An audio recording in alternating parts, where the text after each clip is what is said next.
हर दिन एक नई जदोजहद और हर दिन एक नई मेहनत का नाम है। मुझे आपकी बात से, आसाब वाली बात से, एक और बात याद आ गई। राशिद लतीफ साहब ने भी कहा था कि पाकिस्तान की टीम जो है वो इस वक्त आईसीयू में है। पाकिस्तान के बारे में उन्होंने बिल्कुल कहा कि इस वक्त आईसीयू में है, और उसके लिए उन्होंने कहा कि पाकिस्तान की क्रिकेट को जो सर्जन है ना, दुरुस्त उनकी जरूरत है। हाँ। बात ठीक है, चूंकि मसाइल पाकिस्तान की क्रिकेट के इंतजामी सतह पर और उसके साथ साथ खेल की सतह के ऊपर खिलाड़ियों की मुख्तलिफ जो चीजें हैं। तो अफसोस की बात तो ये है कि हाफिज साहब उस अस्पताल के आईसीयू में मौजूद है टीम जिसके आसपास कोई ख्याल करने वाला भी नहीं है। ये एक पहलू ये है कि आप बहुत सारी चीजें डाल सकते हैं एडमिनिस्ट्रेशन के ऊपर, लेकिन बहुत सारी चीजें ऐसी भी हैं जो आपके मौजूदा खिलाड़ियों का एक हल्का है जो खेल रहे हैं। ये तो 7-8 बरस से खेलते हैं ना, इनके लिए तो कोई मसला नहीं हुआ ना। ये तो अपनी जगह पर मौजूद है। कम से कम इनकी कारकर्दगी, ये खुद भी तो अपनी कारकर्दगी का कुछ हिसाब लगा लेना कि ये क्या खेल रहे हैं। क्या दुनिया में इनके बारे में जो बात हो रही है कि इनके कानों से नहीं गुजरती है? ठीक है, पाकिस्तान क्रिकेट बोर्ड में इंतजामी सतह पर, आला सतह के ऊपर तब्दीलियां आई, टीम मैनेजमेंट की गई 2022 से अब तक, उसमें मुख्तलिफ वक्तों में तब्दीलियां आई गैर मामूली अंदाज में, तो वो एक पहलू जरूर है। लेकिन अगर इसके साथ साथ दीगर खिलाड़ियों को देखा जाए जो मतलब टॉप प्लेयर्स हैं पाकिस्तान के, जो सेंट्रली कॉन्ट्रैक्टेड हैं, उनको तो खुद एहतसाबी के अमल से गुजरना चाहिए ना कि वो कहाँ पर खड़े हैं, दुनिया उनको कैसे देख रही है, कैसे सोच रही है, दुनिया उनके बारे में क्या बात कर रही है। उनको तो अपनी कारकर्दगी के मायार को बुलंद करने के लिए, बरकरार रखने के लिए खुद से काम करने की जरूरत थी। उन्होंने भी वो नहीं किया है। मतलब 2023 वर्ल्ड कप में जब पाकिस्तान की टीम गई थी उस वक्त ये इशू तो नहीं था पाकिस्तान के लिए ना कि पाकिस्तान को बहुत ज्यादा खराब हालात है पाकिस्तान के। ये तो सारे का सारा किया सारा अगस्त 2023 से लेकर अब तक और इतना लंबा अरसा पाकिस्तान कभी पिटा नहीं है। बहुत बुरे तरीके से पाकिस्तान के क्रिकेटर्स की पिटाई हुई है तमाम शोबों में। तो इस हवाले से राशिद साहब का जो ख्याल है और राशिद साहब की जो गुफ्तगू है उससे बिल्कुल इत्तेफाक किया जा सकता है कि आपके पास देखे 2 मसाइल उन्होंने बयान किए हैं। एक ये है कि आप एक आईसीयू में है, दूसरा ये है कि उसका इलाज सर्जन करने के लिए भी जरूरत है। बिल्कुल, इलाज करने के लिए जी आपके इलाज करने के लिए कोई मौजूद ही नहीं है। तो आप बीमार भी हों और आपके इलाज के लिए भी कोई मौजूद ना हो, फिर तो उसके बाद तीसरी बात लोगों को खुद ही समझ आ जाती है कि होना क्या है। बिल्कुल ऐसे ही हाफिज साहब, इंतहाई अफसोस है कि जो हालात जा रहे हैं। मतलब एक मैच जीतने के बाद आप इतना स्कोर नहीं बना पाई हैं, आपने फिर से वही गलतियां दोहराने के बाद जो है वो मैच हार गए, सीरीज हार गए। लेकिन चलें, क्या ही कह सकते हैं। हाफिज साहब, अगर हम बात करते हैं बाबर आजम की, क्योंकि उन्होंने अपनी सेंचुरी मुकम्मल की, कल काफी देर के बाद जो है वो उन्हें एक सेंचुरी मुकम्मल करते हुए देखा गया है। कुछ लोगों का इस हवाले से ये भी कहना है, देखें कोई भी अचीवमेंट होती है हाफिज साहब, उसके 2 ही पहलू होते हैं। कुछ लोग नेगेटिविटी भी फैलाते हैं, कुछ लोग पॉजिटिविटी भी फैलाते हैं, और कुछ लोग जो है वो बेटरमेंट की बात करते हैं। तो एक आवाज ये भी है कि बाबर आजम डोमेस्टिक में सेंचुरी अपनी मुकम्मल कर लेते हैं, रन्स कर लेते हैं, लेकिन जब किसी इंटरनेशनल सतह पर जाते हैं तो उस वक्त उनको पता नहीं क्या हो जाता है। हाफिज साहब, ये मसला तो हमारे तमाम ही प्लेयर्स का इस वक्त। देखिए, बात यह है कि बाबर आजम ने किसी को कुछ साबित नहीं करना फर्स्ट क्लास क्रिकेट में या कौमी सतह के टूर्नामेंट में करके।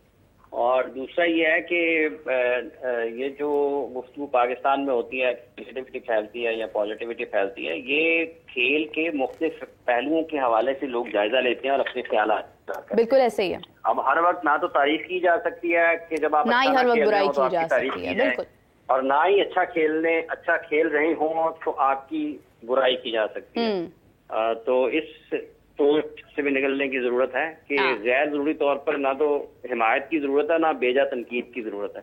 जहां तक ताल्लुक शाहीन आफरीदी का, बाबर आजम का, नसीम शाह का, शान मसूद का और जो दीगर खिलाड़ी हैं पाकिस्तान के जो खेल रहे हैं, वो उनके लिए इस टूर्नामेंट में रन्स करना को बहुत बड़ी कामयाबी नहीं है। जैसे शादाब ने भी विकेट्स निकाली हैं। उसकी वजह यह है कि आगे पाकिस्तान ने इसके बाद खेलनी है इंग्लैंड के खिलाफ सीरीज, ठीक है जी, और इनका असल इम्तिहान इंग्लैंड के खिलाफ सीरीज में है। अगर ये वहां पर रन नहीं करेंगे तो फिर एक नई बहस शुरू होगी कि देखें, इसका मतलब ये है कि स्किल्स हाईएस्ट लेवल पर क्वेश्चनेबल हो गई हैं। आप जब बेहतर टीमों के खिलाफ खेलते हैं तो आप वो डिलीवर नहीं कर पाते हैं जो आपसे तवक्को की जाती है, जिसका आपको जिसके लिए आप वहां पर खेलते हैं, मौजूद बाबर आजम की सलाहियतों को कोई शक नहीं है। वो पाकिस्तान के मौजूदा दौर में और इस वक्त भी जो पाकिस्तान में सबसे बेहतर बल्लेबाज हैं वही हैं। अच्छी बात है, उन्होंने सेंचुरी की है, क्रीज ऑक्यूपाई किया है। और ये देख लें बाकी लोग जो बैटिंग कर रहे हैं पाकिस्तान में, जो कामरान गुलाम ने जो 100 किए हैं 2, और उस्मान खान ने किया रन किए हैं, तो उस्मान ने भी सेंचुरी की है। तो इन सब लोगों को जो बाकी लोग हैं जिनसे रन नहीं हो रहे, हाँ। तो वो ये तो देख सकते हैं ना जी कि ये इन लोगों ने 100 कैसे कर लिए हैं। बिल्कुल ऐसे ही लोगों ने 100 कैसे कर लिए हैं। तो उनकी बैटिंग के ऊपर तवज्जो दें और बाकी लोग भी वैसा खेल पेश करने की कोशिश करें जैसा कि इन लोगों ने किया है। लेकिन हाँ। आप देखें कि सबसे ज्यादा जो परेशान कुन चीज ये है कि टीमें, मेरा ख्याल है अगर वो सेकंड इनिंग्स में थी और पहले में भी, कल भी जो सेकंड इनिंग्स में है वो भी 50 ओवर 16 भी नहीं खेले। बिल्कुल ऐसे ही है। 25-25, 30-30 ओवर जो बाकी बच जाते हैं या 20 ओवर बाकी बच जाते हैं वनडे मैच में, वो कमेटी डल रही है। का क्या करना है? कमेटी डल रही है हाफिज साहब, क्या करना है? बॉल्स जमा हो रही हैं।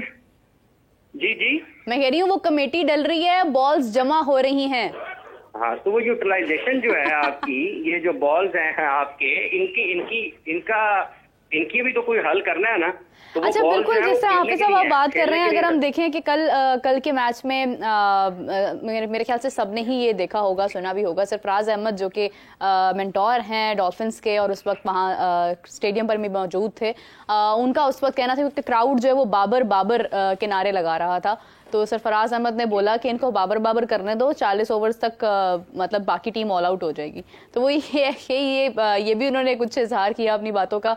और होता है मोस्टली जो है वो खिलाड़ी एक दूसरे के साथ स्लेजिंग भी करते हैं, डिफरेंट किस्म की गुफ्तगू भी करते नजर आते हैं, और मैच का यही हुस्न होता है। मतलब अभी तो चले ये उन्होंने एक मजाक में बात की है, लेकिन ऑनेस्टली अगर आप पास्ट में जाकर देखते हैं तो शोएब अख्तर बाकायदा तौर पर उनकी स्लेजिंग इतनी सख्त होती थी जो कि उनकी लिपसिंग से भी अंदाजा हो रहा होता था कि ये क्या कह रहे हैं, और सामने वाला जो बैट्समैन होता था या तो वो परेशान हो रहा होता था या फिर उसको भी गुस्सा आ रहा होता था। और यही एक सिलसिला जो है ये दोनों तरफ से होता था। तो मतलब एक एंगर शो के अंदर एक आपका पोटेंशियल टीम के लिए, मतलब ये एक किस्म का एक डोमेस्टिक मैच है जहां पर अगर आप इस जज्बे के साथ हैं, इस प्लानिंग के साथ हैं कि आप दूसरे को एक ओपोनेंट समझ रहे हैं और एक मुश्किल हरीफ समझ रहे हैं, तो मुझे लगता है कि इसी अप्रोच के साथ अगर आप आगे जाते हैं तो आपको फिर एक प्रैक्टिस हो जाती है कि आपने किस तरह से जो है वो मुकाबला करना है दीगर टीम्स का। बिकॉज अगर जिस तरह से अगर हम मोहम्मद हारिस की बात करते हैं, उन्होंने जब कहा कि ठीक है हम हार गए लेकिन मुझे उससे कोई शिकवा नहीं है, तो ये आपके वर्ड्स जो हैं ये आपकी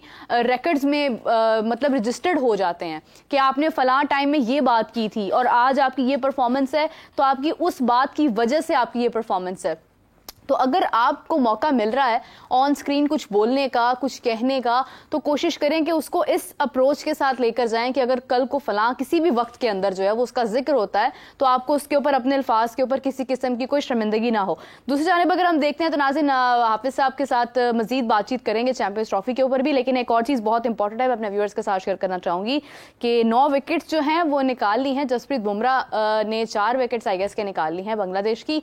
और एक मुश्किल सूरत हाल, बिकॉज जब बुमराह आ जाते हैं तो उनके आने का मकसद ही ये होता है कि अब बहुत हो गया है, तो अब बॉलर को, बैट्समैन को हमने आउट करना है, और वो अपनी मौजूदगी का पूरा फायदा उठाते हुए उस चीज को ऑक्यूपाई करते हैं, अपना फर्ज निभाते हैं और उसके बाद जो है वो स्कोर कंट्रोल करने की पूरी कोशिश करते हैं। विकेट उन्होंने निकाल ली और अब फिलहाल सिर्फ 1 विकेट बाकी है। स्कोर जो है वो ऑनबोर्ड 133 इस वक्त जो है वो बांग्लादेश कर चुका है, और मुझे लगता है कि कहीं ना कहीं मुश्किल जो है वो पेश आ चुकी है बांग्लादेश को, और इंडिया कम से कम भी 120 रन की जो लीड है वो ले सकता है।